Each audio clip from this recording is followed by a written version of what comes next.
ವಯಸ್ಸನ್ನು ಹೆಚ್ಚು ಕಡಿಮೆ ನಿಖರವಾಗಿ ಯಾವುದರದಿಂದ ನಿರ್ಧರಿಸಲಾಗುತ್ತದೆ ಅಂತೇಳಿ ಕ್ವಶನ್ ಕೇಳ್ಯಾರ 2021ದಾಗ ಸರ್. ಇದಕ್ಕೆ ಸ್ವಲ್ಪ ಅಬ್ಸರ್ವೇಷನ್ ಮಾಡುತ್ತಾವು. ಮರದ ಕುರಿತು ಅಧ್ಯಯನ ಮಾಡುವುದಕ್ಕೆ ಏನಂತೇಳಿ ಕರಿತೀವಿ ಅಂದ್ರೆ ಡೆಂಡ್ರಾಲಜಿ ಅಂತೇಳಿ ಕರೀತಾರೆ. Study of tree is called dendrology. ಇದು ಭಾಳ ಸ್ಪಷ್ಟವಾಗಿ ಗೊತ್ತಿರಬೇಕು ನಮಗೆ. ಇನ್ನು ಮರಗಳ ಎತ್ತರವನ್ನು ಕುರಿತು ಅಳತೆ ಮಾಡುವುದು ಹೈಟ್ ಆಫ್ ದಿ ಟ್ರೀಸ್ ಹೈಪ್ಸೋಮೀಟರ್ ಅಂತೇಳಿ ಕರೀತಾರೆ. ಯಾವ ಉಪಕರಣದಿಂದ ಅಂದ್ರೆ ಹೈಪ್ಸೋಮೀಟರ್.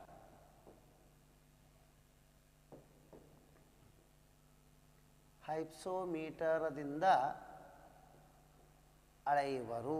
ಇದನ್ನು ಒಂದು ಕಾನ್ಸೆಪ್ಟ್ ಕ್ಲಿಯರ್ ಇರಬೇಕು ಅಂದಂಗೆ. ಮರಗಳ ಕುರಿತು ಅಧ್ಯಯನ ಮಾಡುವುದು ಡೆಂಡ್ರಾಲಜಿ. ಮರಗಳ ಎತ್ತರವನ್ನು ಅಳತೆ ಮಾಡುವುದು ಯಾವುದರದಿಂದ ಅಂದ್ರೆ ಹೈಪ್ಸೋಮೀಟರ್. ಸ್ವಲ್ಪ ಅಬ್ಸರ್ವೇಷನ್ ಮಾಡಿ. ಮರಗಳಿಗೆ ಜೀವವಿದೆ ಎಂದು ಮೊಟ್ಟ ಮೊದಲಿಗೆ ಹೇಳಿದವರು ಯಾರು ಅಂದರೆ ಜೆ.ಸಿ. ಬೋಸ್. ಈ ಮರಗಳಿಗೆ ಇವಕ್ಕೆ ಕಾಂಡ ಅಂತೇಳಿ ಕರಿತೀವಿ. ಈ ಕಾಂಡದಲ್ಲಿ ಸುರುಳಿಯ ಆಕಾರದ ಸೆಲ್ಯುಲೋಸದ ಅಂಶಗಳು ಇರ್ತಾವೆ, ರಿಂಗ್ಸ್ ಅಂತೀವಿ ನಾವು. ಹಾಗಾದರೆ ಈ ಸುರುಳಿಗಳು ಎದರದಿಂದ ಆಗಿರ್ತವೆ ಅಂದರೆ ಸೆಲ್ಯುಲೋಸದಿಂದ ಮಾಡಲ್ಪಟ್ಟಿರುತ್ತವೆ. ಸಸ್ಯಗಳಲ್ಲಿರುವ ಕಾರ್ಬೋಹೈಡ್ರೇಟ್ ಇದು ಆಗಿದೆ ಅಂದರೆ ಸೆಲ್ಯುಲೋಸ. ಹಾಗಾದರೆ ಎಂದರೆ ಈ ಸೆಲ್ಯುಲೋಸದಿಂದ ಮಾಡಿರುವ ಸುರುಳಿಗಳ ಸಂಖ್ಯೆಯಿಂದನೇ ಮರದ ಆಯುಷ್ಯ ನಿರ್ಧರಿಸಲಾಗುವುದು. ಅಂದರೆ ಕಾಂಡದಲ್ಲಿರುವ ಉಂಗುರುಗಳ ಸಂಖ್ಯೆ ಎಣಿಸುವುದರಿಂದ ಮರಗಳ ಆಯುಷ್ಯ ನಿರ್ಧರಿಸಲಾಗುವುದು. ಒಂದು ಮರದ ಕಾಂಡದಲ್ಲಿ 50 ವೃತ್ತಗಳು ಇವೆ. ಹಾಗಾದರೆ ಮರದ ಆಯುಷ್ಯ ಎಷ್ಟು? 50 ವರ್ಷ. ಒಂದು ಮರದ ಕಾಂಡದಲ್ಲಿ 25 ವೃತ್ತಗಳು ಇವೆ. ಮರದ ವಯಸ್ಸು ಎಷ್ಟು? 25 ವರ್ಷ. ಈ ಲೆಕ್ಕದ ಮ್ಯಾಗ ಬರ್ತಾರಂದಂಗ. ಇದು ಇಷ್ಟು ನಮಗೆ. ಹಾಗಾದರೆ ಪ್ರಪಂಚದಲ್ಲಿ ಅತಿ ಹೆಚ್ಚು ಅರಣ್ಯ ಪ್ರದೇಶ ಹೊಂದಿರುವುದು ಫಸ್ಟ್ ನೋಡಿರಿ. ಒಂದು ಪ್ರದೇಶದಲ್ಲಿ ಮರಗಳನ್ನು ನೆಟ್ಟು ಅದರ ಸಂಖ್ಯೆ ಹೆಚ್ಚಿಗೆ ಮಾಡುವುದಕ್ಕೆ ಏನಂತಾರೆ ಕೇಳ್ತಾರೆ? ಅಫಾರೆಸ್ಟೇಷನ್. ಅಫಾರೆಸ್ಟೇಷನ್ ಅಂದರೆ ಮರಗಳನ್ನು ಹೆಚ್ಚಿಸುವುದು.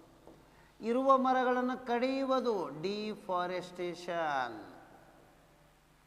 ಫಾರೆಸ್ಟೇಷನ್ ಅಂದರೆ ಮರಗಳನ್ನು ಕಡಿಯುವುದು ಅಂದಂಗ ಈ ಕಾನ್ಸೆಪ್ಟ್. ಇಲ್ಲಿ ಸ್ವಲ್ಪ ಅಬ್ಸರ್ವೇಷನ್. ಪ್ರಪಂಚದಲ್ಲಿ ಅತಿ ಹೆಚ್ಚು ಅರಣ್ಯ ಪ್ರದೇಶ ಹೊಂದಿರುವ ದೇಶ ಹೈಯೆಸ್ಟ್ ಅಂತ ಕೇಳಿದ್ರೆ ರಷ್ಯಾನೇ ಹೇಳಬೇಕು ನಾವು. ಇದು ಒಂದನೇದು. ಭಾರತದಲ್ಲಿ ಅತಿ ಹೆಚ್ಚು ಅರಣ್ಯ ಪ್ರದೇಶ ಹೊಂದಿರುವ ರಾಜ್ಯ ಯಾವುದು ಅಂತ ಕೇಳಿದ್ರು ಅಂದ್ರೆ ಮಧ್ಯಪ್ರದೇಶ.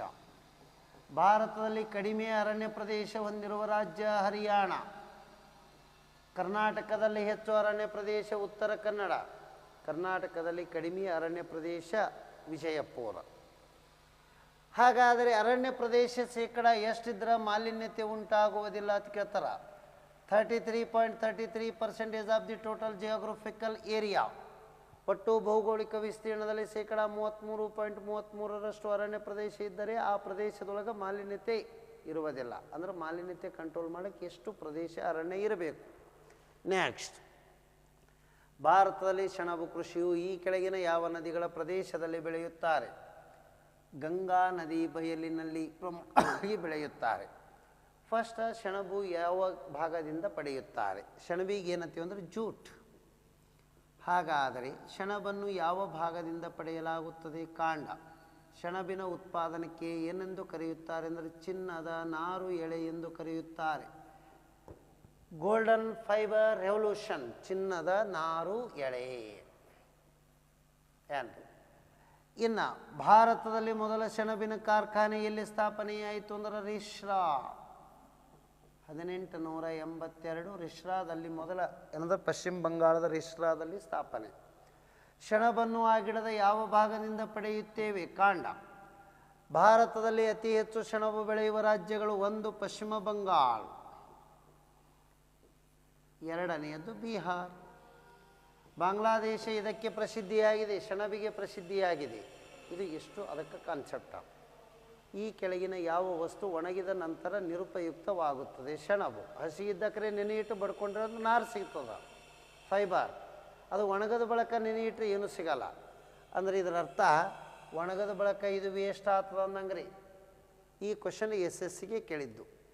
ಗಂಗಾ ನದಿಗೆ ಇದಕ್ಕೆ ಗಂಗಾ ನದಿಗೆ ಅಲ್ಲಿ ಏನಂತಾರೆ ಅಂದ್ರೆ ಹೂಗ್ಲಿ ಅಂಥೇಳಿನೂ ಕರೀತಾರೆ. ಇದು ಒಂದು ಗೊತ್ತಿರಬೇಕು. ಮಹಾನದಿ ಎಲ್ಲಿ ಹರಿತದ? ಒಡಿಸ್ಸಾ. ಹಾಗಾದರೆ ಬ್ರಹ್ಮಪುತ್ರ ಎಲ್ಲಿ? ಅಸ್ಸಾಂ. ಗೋದಾವರಿ ಎಲ್ಲಿ? ಮಹಾರಾಷ್ಟ್ರ, ತೆಲಂಗಾಣ, ಈ ಕಡೆ ಆಂಧ್ರ ಪ್ರದೇಶದೊಳಗೆ. ಹಾಗಾಗಿ ಪಶ್ಚಿಮ ಬಂಗಾಳ ಬರಬೇಕಂದ್ರೆ ಇಲ್ಲಿ. ಈ ಗಂಗಾ ನದಿ ಬಯಲಿನಲ್ಲಿನೇ ಯಾಕೆ ಸೆಣಬು ಬೆಳೆಯುತ್ತಾರೆ? ಅದಕ್ಕೆ ಸೂಕ್ತವಾದ ವಾಯುಗುಣ ಅಲ್ಲೇ ಸಿಗ್ತದೆ, ಅದಕ್ಕೆ ಅಲ್ಲೇ ಬೆಳೀತಾರೆ. The good climatical conditions are there ಅಂತ ಹೇಳ್ತೇವೆ. ಅಂದ್ರೆ ಅಲ್ಲಿ ಅದಕ್ಕೆ ಬೇಕಾದ ಸೂಕ್ತ ವಾಯುಗುಣ ಸಿಗುವುದರಿಂದ ಗಂಗಾ ನದಿ ಬಯಲಿನಲ್ಲಿ ಪ್ರದೇಶದಲ್ಲಿ ಬೆಳೆಯುತ್ತಾರೆ. ಮಲ್ಪೆ ಬಂದರು ಇದಕ್ಕೆ ಪ್ರಸಿದ್ಧಿಯಾಗಿದೆ. ಮಲ್ಪೆ ಅಂದ ತಕ್ಷಣ ಪಟ್ನೆ ಬಂದರು ಅಂತೇಳಿ ಬಾಯಿಗೆ ಬರಬೇಕು. ಎಲ್ಲಿ ಬರ್ತದೆ ಅಂತ ಕೇಳಿದ್ರೆ ಉಡುಪಿ. PSI ಒಂದು ಕ್ವಶನ್ ಕೇಳಿದ್ರು, ಸಂತ ಮೇರಿ ದ್ವೀಪಗಳು ಎಲ್ಲಿವೆ ಅಂತ ಕೇಳಿದ್ರು ಅಂದ್ರೆ ಏನು ಹೇಳೋರು? ಇದನ್ನು ಉಡುಪಿನೇ. ಕಾಫಿ ಕೃಷಿಗೆ ಪ್ರಸಿದ್ಧಿಯಾಗಿರುವುದು ಯಾವುದು? ಚಿಕ್ಕಮಗಳೂರು, ಬಾಬಾ ಬುಡನ್ಗಿರಿ. ಚಿಕ್ಕಮಗಳೂರು, ಬಾಬಾ ಬುಡನ್ಗಿರಿ ಅನ್ನೋದು ಕಾಫಿ ಫೇಮಸ್ಸ, ಕೊಡಗುನು ಫೇಮಸ್ಸ. ಅಡಿಕೆಗೆ ಯಾವುದು ಫೇಮಸ್ ಅಂದ್ರೆ ಶಿವಮೊಗ್ಗ. ಶಿವಮೊಗ್ಗ. ಕಬ್ಬಿಣ ಮತ್ತು ಉಕ್ಕಿನ ಕೈಗಾರಿಕೆ Visvesvaraya iron steel limited. Visvesvaraya ಕಬ್ಬಿಣ ಮತ್ತು ಉಕ್ಕಿನ ಕೈಗಾರಿಕೆ ಎಲ್ಲಿದೆ ಅಂತ ಕೇಳ್ತಾರೆ? ಭದ್ರಾವತಿಯಲ್ಲಿ ಇದೆ. ಯಾವಾಗ ಸ್ಥಾಪನೆ ಆಯಿತು ಅಂತ ಕೇಳ್ತಾರೆ? 1923. ಕರ್ನಾಟಕದ ಮೊದಲ ಕಬ್ಬಿಣ ಮತ್ತು ಉಕ್ಕಿನ ಕೈಗಾರಿಕೆ ಯಾವುದು? VISL. ಈ ಕೆಳಗಿನ ಯಾವ ಕಬ್ಬಿಣ ಮತ್ತು ಉಕ್ಕಿನ ಕೈಗಾರಿಕೆಯು ಕಲ್ಲಿದ್ದಲಿನ ನಿಕ್ಷೇಪದ ಸಮೀಪದಲ್ಲಿ ಇಲ್ಲ ಅಂತ ಕೇಳ್ತಾರ? ಇದೇ ಆನ್ಸರ್ ಹೇಳೋದು. ಇದರ ಪಕ್ಕದಾಗ ಎಲ್ಲಿ ಕಲ್ಲಿದ್ದಲನೇ ಇಲ್ಲ. ಹಾಗಾಗಿ ಅಂದ್ರೆ 1923 ಭದ್ರಾವತಿ. ಭದ್ರಾವತಿ ಎಲ್ಲಿದೆ? ತುಂಗಭದ್ರಾ ನದಿಯ ದಡದಲ್ಲಿ ಇದೆ. ಅದು ಎಲ್ಲದ ಕೇಳಿದ್ರು ಅಂದ್ರೆ ಶಿವಮೊಗ್ಗ ಅಂತೇಳಿ ಹೇಳ್ಬೇಕ್ರಿ ತಾವು. ನೆಕ್ಸ್ಟ್, ಕರ್ನಾಟಕ ರಾಜ್ಯ ಲಾಂಛನದಲ್ಲಿರುವ ಪಕ್ಷಿ ಯಾವುದು? ಹದ್ದು ಎನ್ನುವುದು ಅಮೇರಿಕಾ ದೇಶದ ಪಕ್ಷಿಯಾಗಿದೆ. ರಣಹದ್ದು. ಗಂಡ ಬೇರುಂಡ ಇದು ಕಾಲ್ಪನಿಕ ಪಕ್ಷಿಯಾಗಿದೆ, 2 ತಲೆದು. ಹಾಗಾಗಿ ಏನಂತಂದ್ರೆ ಇದು ಮೊದಲು ಯಾರ ಪಕ್ಷಿಯಾಗಿತ್ತು ಅಂತ ಕೇಳ್ತಾರೆ? ಮೈಸೂರಿನ. ಫಸ್ಟ್ ಮೈಸೂರು ಒಡೆಯರು, ಆಮ್ಯಾಗ ಕೆಳದಿ ನಾಯಕರು. ಇವ್ರದ್ದು ಎತ್ತು. ಕೆಳದಿ ನಾಯಕರು. KSRTCದೂ ಇದೆ. ಹಾಗಾದರೆ ಕರ್ನಾಟಕ ರಾಜ್ಯ ಲಾಂಛನದಲ್ಲಿರುವ ಪಕ್ಷಿಯಾಗಿದೆ. ಇದು ಗೊತ್ತಿರಬೇಕು. ಆದರೆ ಇದೇ ರೀತಿ SSC ಕ್ವಶನ್ ಕೇಳಿದರು. ಏನು ಅಂದ್ರೆ ಹಾರ್ನ್ ಬಿಲ್ ಪಕ್ಷಿ ಈ ರಾಜ್ಯಕ್ಕೆ ಸಂಬಂಧಿಸಿದೆ. ಹಾರ್ನ್ ಬಿಲ್ ಪಕ್ಷಿ ಯಾವ ರಾಜ್ಯದ್ದು ಅಂತ ಕೇಳ್ತಾರ? ಒಂದು ಅರುಣಾಚಲ ಪ್ರದೇಶಕ್ಕೆ ಇದೆ ಅದ ರೀ. ಅರುಣಾಚಲ ಪ್ರದೇಶ ರಾಜ್ಯದ ಪಕ್ಷಿ ಯಾವುದು ಅಂದ್ರೆ ಇದೆ ಹೇಳ್ಬೇಕು, ಹಾರ್ನ್ ಬಿಲ್. ಏನೋ ಒಂದು ಕೇರಳ ರಾಜ್ಯದ ರಾಜ್ಯ ಪಕ್ಷಿನೂ ಇದೆ ಅದ. ನೀವು ಎಕ್ಸಾಮ್ದ ಪಟ್ನೆ ಏನು ತಪ್ಪು ಮಾಡ್ತೀರಿ ಅಂದ್ರೆ ಹಾರ್ನ್ ಬಿಲ್ ಫೆಸ್ಟಿವಲ್ ಬೇರೆ, ಹಾರ್ನ್ ಬಿಲ್ ಪಕ್ಷಿ ಬೇರೆ. ಹಾಗಾದರೆ ಹಾರ್ನ್ ಬಿಲ್ ಫೆಸ್ಟಿವಲ್ ಇದು ನಾಗಾಲ್ಯಾಂಡ್ ರಾಜ್ಯಕ್ಕೆ ಸಂಬಂಧಿಸಿದೆ. ನಾಗಾಲ್ಯಾಂಡ್. ಫೆಸ್ಟಿವಲ್ ಬೇರೆ, ಪಕ್ಷಿ ಬೇರೆ. ಇಲ್ಲಿ ಸ್ವಲ್ಪ ಕರ್ನಾಟಕದ ಜೈವಿಕ ಪಕ್ಷಿ ಯಾವುದು? ಕರ್ನಾಟಕದ ಜೈವಿಕ ಪಕ್ಷಿ ಕೋಡು ಕೊಕ್ಕು. ಇದು ಹೇಳ್ತೇವೆ. ಕರ್ನಾಟಕದ ಜೈವಿಕ ಪ್ರಾಣಿ ಯಾವುದು ಅಂತ ಕೇಳ್ತಾರ? ಕಾಡು ಪಾಪ. ಕಾಡು ಪಾಪ. ಇದು ಆನ್ಸರ್ ಕೊಡ್ಬೇಕು ತಾವು. ನೆಕ್ಸ್ಟ್, ಸರಕು ಮತ್ತು ಸೇವಾ ತೆರಿಗೆಯನ್ನು ಭಾರತದ ಯಾವ ಸಂಸ್ಥೆಯು ನಿರ್ಧರಿಸುತ್ತದೆ? ಫಸ್ಟ್ ಇವಕ್ಕೆ ವಿಸ್ತೃತ ರೂಪ ಗೊತ್ತಿರಲಿ. Reserve bank of India, RBI. 1900 ಅಂದ್ರೆ 35. ಯಾವ ಸ್ಥಾಪನೆ ಅಂದರೆ ಏಪ್ರಿಲ್ ಎಷ್ಟನೇ ತಾರೀಕು ಅಂದ್ರೆ 1. ಇದು ನಮ್ಮನ್ನು ನೆನಪಿರಬೇಕು. ಹಾಗಾದರೆ NITI Aayog, national institution of transforming. ನೀತಿ, ನ್ಯಾಷನಲ್ ಇನ್ಸ್ಟಿಟ್ಯೂಷನ್ ಆಫ್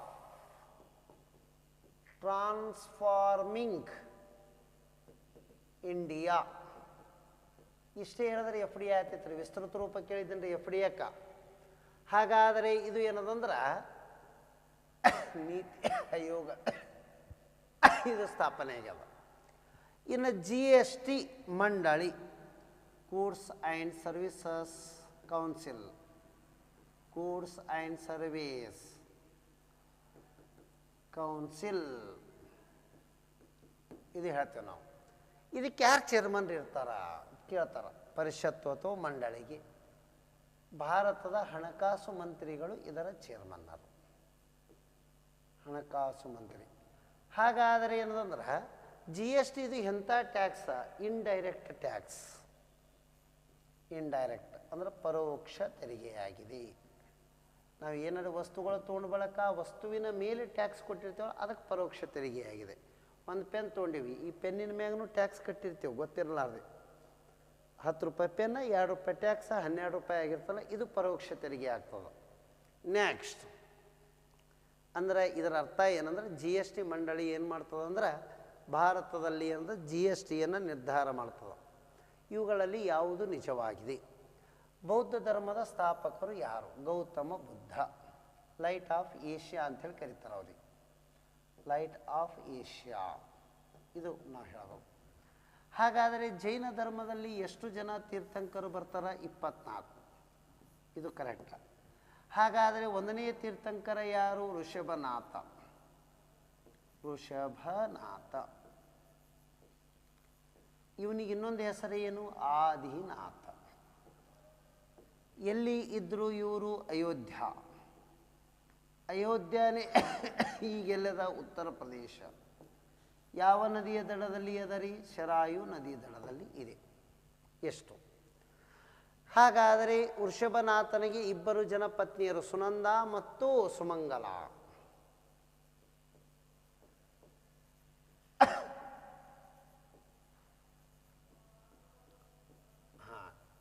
ಆಯ್ತರೆ. ಹಾಗಾದರೆ ಇವರು ಜೈನ ಧರ್ಮಕ್ಕೆ 4 ಆರ್ಯ ಸತ್ಯಗಳನ್ನು ಹೇಳಿದ್ರು. 5ನೇದು ಬ್ರಹ್ಮಚರ್ಯ ಆಚರಣೆ ಹೇಳಿದ್ದೆ ಯಾರು ಅಂತ ಕೇಳಿದ್ರಂದ್ರೆ ಮಹಾವೀರ ಹೇಳ್ಯಾರ. ಅದು UPSC ಪ್ರಿಲಿಮ್ಸ್. ಇಲ್ಲಿ ನಮಗೆ ಕಾನ್ಸೆಪ್ಟ್ ಏನದ ನೋಡಿ. ಬೌದ್ಧ ಧರ್ಮದ ಗೌತಮ ಬುದ್ಧ ಕರೆಕ್ಟ್ ಆಯಿತು. ಜೈನ ಧರ್ಮ ಸ್ಥಾಪಕರು ಅಥವಾ ಜೈನ ಧರ್ಮದ ಮೊದಲನೇ ತೀರ್ಥಂಕರ ಯಾರು ಅಂದ್ರೆ Vrishabhanatha. Who is the founder of Jainism ಅಂತ ಕೇಳ್ತಾರ.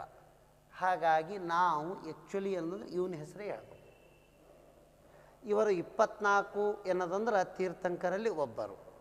ಅದಕ್ಕೆ ಮಹಾವೀರರಿಗೆ ಏನಂತಾರಂದ್ರೆ the enormous founder of Jainism. ಅಂದರೆ ಜೈನ ಧರ್ಮಕ್ಕೆ ಒಂದು ವಿಶೇಷವಾದಂತಹ ಶಕ್ತಿ ಅಥವಾ ಬೆಳಕನ್ನು ನೀಡಿದರು. ಯಾರಿ? ಮಹಾವೀರವರು. ಅದಕ್ಕೆ ಇಲ್ಲಿ ನಮ್ಗೆ ಏನಂದ್ರೆ ಆನ್ಸರ್ ಬೌದ್ಧ ಧರ್ಮದ ಸ್ಥಾಪಕರು ಯಾರು ಅಂದ್ರೆ ಗೌತಮ ಬುದ್ಧ. ಜೈನ ಧರ್ಮದ ಸ್ಥಾಪಕರು ಅಂದಕ್ರೆ ವೃಷಭನಾಥ, ಆದಿನಾಥನೇ ತೋತೀವಿ ನಾವು. ನೆಕ್ಸ್ಟ್ ಇವರ ಪವಿತ್ರ ಪುಸ್ತಕಗಳು ಯಾವುವು? ತ್ರಿಪೀಠಿಕ. ತ್ರಿಪೀಠಿಕ. ಇವರು ಯಾವ? 12 ಅಂಗಗಳು. 12 ಅಂಗಗಳು. ಇದು ಗೊತ್ತಿರಬೇಕು. ಈ ಕೆಳಗಿನವುಗಳಲ್ಲಿ ಯಾವುದು ಸಸ್ತನಿಯಾಗಿದೆ? ಯಮು ಇದು ಹಾರಲಾರದ ಪಕ್ಷಿ. ಹಾಗಾದರೆ ಎಲ್ಲದ ಅಂತ ಕೇಳ್ತಾರ? ಆಸ್ಟ್ರೇಲಿಯಾದೊಳಗದ ರೀ. ಎಲ್ಲದರಿ ಇದು? ಆಸ್ಟ್ರೇಲಿಯಾ. ಹಾಗಾದರೆ ವೇಲ್ ತಿಮಿಂಗಲ ಇದು ಎಲ್ಲದ? ಶಾಂತ ಮಹಾಸಾಗರದಲ್ಲಿ ಇದೆ. ಮಹಾಸಾಗರ ಪೆಸಿಫಿಕ್ ಓಷಿಯನ್. ಹಾಗಾಗಿ ಇದು ಒಂದು ಏನು ಅಂದ್ರೆ ಸಸ್ತನಿ. ಮಗುವಿಗೆ ಜನ್ಮ ಕೊಟ್ಟು ಹಾಲನ್ನು ಉಣಿಸುತ್ತದೆ. ಲಾರ್ಜೆಸ್ಟ್ ಎನಿಮಲ್ ಅಂತೇಳಿ ಅಂತೀವಿ, ಲಾರ್ಜೆಸ್ಟ್ ಮ್ಯಾಮಲ್ನು ಅಂತೀವಿ. ಡೈನೋಸಾರ ಇದು ಒಂದು ರೆಪ್ಟೈಲ್. ರೆಪ್ಟೈಲ್ ಅಂದ್ರೆ ಉದ್ದವಾದ ದೇಹ ಹೊಂದಿರುವ ಜೀವಿ. ಇದಕ್ಕೆ ಸರೀಸೃಪ ಅಂತಾರ. ಸರೀಸೃಪ. ಇದು ಸುಮಾರು 65 ಮಿಲಿಯನ್ ವರ್ಷಗಳ ಹಿಂದೆ ನಶಿಸಿ ಹೋಗಿದೆ. ಶಾರ್ಕ್ ಇದು ಒಂದು ಮೀನಿನ ಪ್ರಕಾರಗಳು. ಅದಕ್ಕೆ ಆನ್ಸರ್ ಯಾವುದು ಹೇಳಬೇಕಂದ್ರೆ ತಿಮಿಂಗಲ. ಆಪ್ಟಿಕಲ್ ಫೈಬರ್ಸ್ ದ್ಯುತಿ ನಾರುಗಳು ಯಾವ ತತ್ವದ ಮೇಲೆ ಕಾರ್ಯನಿರ್ವಹಿಸುತ್ತವೆ? ಡಾಪ್ಲರ್ನ ಪರಿಣಾಮ ಎದಕ್ಕೆ ಸಂಬಂಧದ? ಶಬ್ದಕ್ಕೆ ಸಂಬಂಧದ. ಸಮೀಪ ಬಂದ್ರೆ ಭಾಳ ಶಬ್ದ ಕೇಳಿಸ್ತದೆ, ದೂರ ಹೋದ್ರೆ ಕಡಿಮೆ ಶಬ್ದ ಕೇಳಿಸ್ತದೆ. ಈ ಆ್ಯಂಬುಲೆನ್ಸ್ ಮ್ಯಾಗ ಇರ್ತದಲ್ಲ ಲೈಟ್, ಇದು ಸೌಂಡ್ ಮಾಡ್ತಲ್ಲ ಆ್ಯಂಬುಲೆನ್ಸ್ ಅದ್ರಿ ಅದು. ಸಮೀಪ ಬಂದಕ್ರ ಆವೃತ್ತಿ ಅಂದ್ರೆ ಫ್ರೀಕ್ವೆನ್ಸಿಗಳು ಹೆಚ್ಚಿಗೆ ಇರ್ತಾವ, ವೇವ್ಲೆಂತ್ ಕಡಿಮೆ ಇರ್ತವೆ. ಅಂದ್ರೆ ಸಮೀಪ ಬಂದಾಗ ಆವೃತ್ತಿ ಹೆಚ್ಚಿಗಿರ್ತವೆ, ದೂರ ಹೋದಕ್ರೆ ಕಡಿಮೆ ಆವೃತ್ತಿ ಇರ್ತದೆ. ಇದು ಡಾಪ್ಲರನ ಪರಿಣಾಮ. ಹಾಗಾದರೆ ವಿವರ್ತನೆ ಸಿ ಡಿ ಕ್ಯಾಸೆಟ್ ಹೊಳೆಯುವುದು. ಹಾಗಾದರೆ ಒಟ್ಟು ಆಂತರಿಕ ಪ್ರತಿಫಲನ ಆಪ್ಟಿಕಲ್ ಫೈಬರ್ಗಳು ಕಾರ್ಯನಿರ್ವಹಿಸುವುದು. ರಾಮನನ ಪರಿಣಾಮ ಬೆಳಕಿನ ಚದುರುವಿಕೆ. ಅದಕ್ಕದ ಬೆಳಕಿನ ಚದುರುವಿಕೆ. ಬೆಳಕಿನ ಚದುರುವಿಕೆ ಅಂದರೆ ಸೂರ್ಯ ಹುಟ್ಟಕರ ಸೂರ್ಯ ಮುಳುಗಕರ ಕೆಂಪು ಕಾಣಿಸ್ತಾನ, ಬೆಳಕಿನ ಚದುರುವಿಕೆ. ಆಕಾಶ ನೀಲಿಯಾಗಿ ಕಾಣಿಸುತ್ತದೆ, ಬೆಳಕಿನ ಚದುರುವಿಕೆ. ಸಮುದ್ರ ನೀಲಿಯಾಗಿ ಕಾಣಿಸುತ್ತದೆ, ಬೆಳಕಿನ ಚದುರುವಿಕೆ. ಒಟ್ಟು ಆಂತರಿಕ ಪ್ರತಿಫಲನಕ್ಕೆ ಉದಾಹರಣೆಯಿಂದ total internal reflection of light. ಬೆಳಕು ಹೆಚ್ಚು ಸಾಂದ್ರ. ಬೆಳಕು ಸಾಂದ್ರ ಮಾಧ್ಯಮದಿಂದ ವಿರಳ ಮಾಧ್ಯಮಕ್ಕೆ ಚಲಿಸಿದಾಗ ಮಾತ್ರ ಒಟ್ಟು ಆಂತರಿಕ ಪ್ರತಿಫಲನ ಉಂಟಾಗುತ್ತದೆ. ಎಕ್ಸಾಂಪಲ್, ವಜ್ರ ಹೊಳೆಯುವುದು, ಆಪ್ಟಿಕಲ್ ಫೈಬರ್ಗಳು, ಸೈಕಲ್ ಹಿಂಭಾಗದಲ್ಲಿ ಇರುವಂಥ ಪ್ರತಿಫಲಕಗಳು, ಮರುಭೂಮಿಯಲ್ಲಿ ಬಿಸಿಲುಗುದರೆ ಅಥವಾ ಓಯಾಸಿಸ್ಗಳು ಏನ್ರಿ, ಇವೆಲ್ಲ ಯಾವ ತತ್ವದ ಮೇಲೆ ಅಂದ್ರೆ ಒಟ್ಟು ಆಂತರಿಕ ಪ್ರತಿಫಲನ ತತ್ವದ ಮೇಲೆ ಕಾರ್ಯನಿರ್ವಹಿಸುತ್ತವೆ. ಚಾಲುಕ್ಯರ ಸಾಮ್ರಾಜ್ಯದ ಕಾಲದಲ್ಲಿ ಪಟ್ಟದ ಕಲ್ಲು ದೇವಾಲಯಗಳನ್ನು ಇದರಿಂದ ಕಟ್ಟಲಾಗಿದೆ. ರೆಡ್ ಸ್ಯಾಂಡ್ ಸ್ಟೋನ್, ಕೆಂಪು ಮರಳುಗಲ್ಲಿನದಿಂದ. ಮೊದಲ ಪಟ್ಟದ ಕಲ್ಲು ಎಲ್ಲಿದೆ? ಇದಕ್ಕೆ ಹಳೆಯ ಹೆಸರು ಕಿಸುಓಳಲ್. ಹಾಗಾದರೆ ಯಾವ ರಾಜ್ಯದಲ್ಲಿ, ಯಾವ ಜಿಲ್ಲಾದೊಳಗದ? ಬಾಗಲಕೋಟೆ ಜಿಲ್ಲಾ. ಯಾವ ನದಿ ಹರಿತದ ಅಂತ ಕೇಳಿದ್ರಂದ್ರೆ ಮಲಪ್ರಭಾ ನದಿ ಹರಿಯುತ್ತದೆ. ಇಲ್ಲಿ ಪಟ್ಟದ ಕಲ್ಲು ಯಾವಾಗ ವಿಶ್ವ ಪರಂಪರಾ ಪಟ್ಟಿಗೆ ಸೇರಿತು? 1987. ಪಟ್ಟದ ಕಲ್ಲಿನಲ್ಲಿ ಯಾರು ದೇವಾಲಯಗಳು ಕಟ್ಟ್ಯಾರ? ಲೋಕೇಶ್ವರಿ ಮತ್ತು ತ್ರೈಲೋಕೇಶ್ವರಿ. ಲೋಕೇಶ್ವರಿ ಮತ್ತು ತ್ರೈಲೋಕೇಶ್ವರಿ ಅಂತೇಳಿ ಇಬ್ಬರು ಕಟ್ಟ್ಯಾರ. ಲೋಕೇಶ್ವರಿ. ಹಾಗಾದರೆ ಇವ್ರು ಕಟ್ಟಿರುವ ದೇವಾಲಯ ವೀರು. ವೀರು ಅಂದರೆ ಏನು? ವಿರೂಪಾಕ್ಷ ದೇವಾಲಯ. ಇವ್ರು ಕಟ್ಟಿದ್ದು ಮಲ್ಲಿಕಾರ್ಜುನ ದೇವಾಲಯ. ಇವರು ಯಾಕೆ ಈ ಗುಡಿಗಳನ್ನು ಕಟ್ಟಿದ್ರು ಅಂದರೆ ಇವ್ರದ್ದು ಅಂದರೆ ಈ ರಾಣಿಯರ ಪತಿಯಾಗಿರುವಂಥ ರಾಜ ಯಾರು ಅಂದರೆ ಎರಡನೆಯ ವಿಕ್ರಮಾದಿತ್ಯ. ಕಲ್ಯಾಣಿ ಚಾಲುಕ್ಯರ ಎರಡನೆಯ ವಿಕ್ರಮಾದಿತ್ಯ ಪಲ್ಲವರನ್ನು 3 ಬಾರಿ ಸೋಲಿಸಿರುತ್ತಾನೆ. 3 ಬಾರಿ ಯಾರಿಗೆ ಸೋಲಿಸನಂದ್ರೆ ಪಲ್ಲವರಿಗೆ. ಅದರ ನೆನಪಿಗಾಗಿ ಕಟ್ಟಿಸಿದರು. ಇದು ಹೇಳಬೇಕು ನಾವು. ನೆಕ್ಸ್ಟ್ ಕ್ವಶನ್, ಈ ಕೆಳಗಿನವುಗಳಲ್ಲಿ ಯಾವ ಹೇಳಿಕೆ ತಪ್ಪಾಗಿದೆ? ಬೆಳಕು ಶಬ್ದಕ್ಕಿಂತ ವೇಗದಲ್ಲಿ ಚಲಿಸುತ್ತದೆ. ಅದಕ್ಕೆ ಏನಂದ್ರೆ ನಮಗೆ ಮಿಂಚು ಕಾಣಿಸಿದ ನಂತರ ಗುಡುಗು ಶಬ್ದ ಕೇಳಿಸುತ್ತದೆ. ಎಕ್ಸಾಂಪಲ್ ನೋಡಿ, ಬೆಳಕು, ಮಿಂಚು.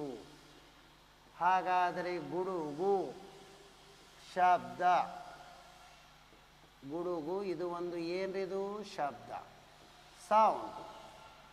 ಬೆಳಕಿನ ವೇಗ ಸೆಕೆಂಡಿಗೆ 3 ಲಕ್ಷ ಕಿಲೋಮೀಟರ್ ವೇಗವಾಗಿದೆ. Approximately kilometre per second. ಇದು ಎಷ್ಟು ಅಂದ್ರೆ 330 ಮೀಟರ್ ಪರ್ ಸೆಕೆಂಡ್ ಅದ. ಹಾಗಾದರೆ ಯಾವ ಸ್ಪೀಡ್ ಅದನ್ನು? ಬೆಳಕು ಶಬ್ದಕ್ಕಿಂತ ಹೆಚ್ಚಿನ ವೇಗದಲ್ಲಿ ಚಲಿಸುತ್ತದೆ. ಆದ್ದರಿಂದ ಮಿಂಚು ಕಾಣಿಸಿದ ನಂತರ ನಮಗೆ ಗುಡುಗಿನ ಶಬ್ದ ಕೇಳಿಸುತ್ತದೆ. ಬೆಳಕು ನಿರ್ವಾತದ ಮೂಲಕ ಪ್ರಯಾಣಿಸಲು ಸಾಧ್ಯವಿಲ್ಲ. ಇದು ತಪ್ಪಾಗಿದೆ. ಬೆಳಕು ನಿರ್ವಾತದಲ್ಲಿಯೇ ವೇಗವಾಗಿ ಚಲಿಸುತ್ತದೆ. ನಿರ್ವಾತದಲ್ಲಿ ಏನು ಚಲಿಸುವುದಿಲ್ಲ? ಶಬ್ದ ಚಲಿಸುವುದಿಲ್ಲ. ಶಬ್ದ ಚಲಿಸುವುದಿಲ್ಲ. ಬೆಳಕು ಸರಳ ರೇಖೆಯಲ್ಲಿ ಚಲಿಸುತ್ತದೆ. ಯಾಕೆ ಸರಳ ರೇಖೆಯಲ್ಲಿ ಅಂದರೆ ಇಟ್ ಈಸ್ ಏನು ಅಂದರೆ ಟ್ರಾನ್ಸ್ವರ್ಸ್ ವೇವ್ಸ್, ಅಡ್ಡ ಅಲೆಗಳು ಆಗಿವೆ. ಇವೆಲ್ಲ ಮುಂದೆ ಹೋಗಿ ಹಿಂಗೆ ಒಂದೇ ಮಾಡೋಕ್ಕೋದು. ಹಾಗಾದರೆ ಇವು ಏನಾಗುತ್ತವೆ ಅಂದರೆ ಧ್ರುವೀಕರಣಗೊಳ್ಳುತ್ತವೆ. ಶಬ್ದದ ಅಲೆಗಳು ಲಾಂಜಿಟ್ಯೂಡ್ನಲ್ ವೇವ್ಸ್. ಹಾಗಾದರೆ ಲಾಂಜಿಟ್ಯೂಡ್ನಲ್ ಅಂದರೆ ನೀಳ ಅಲೆಗಳು. ಇವು ಏನಾಗುವುದಿಲ್ಲ ಅಂದರೆ ಧ್ರುವೀಕರಣಗೊಳ್ಳುವುದಿಲ್ಲ. ಧ್ರುವೀಕರಣಗೊಳ್ಳುವುದು. These are the polarised. ಅವು ಏನದವು ಅಂದ್ರೆ ಪೊಲರೈಸೇಷನ್ ಆಗಲ್ಲ. ಇದು ಹೇಳಬೇಕು. ಎಲ್ಲರಿಗೂ ಧನ್ಯವಾದಗಳು.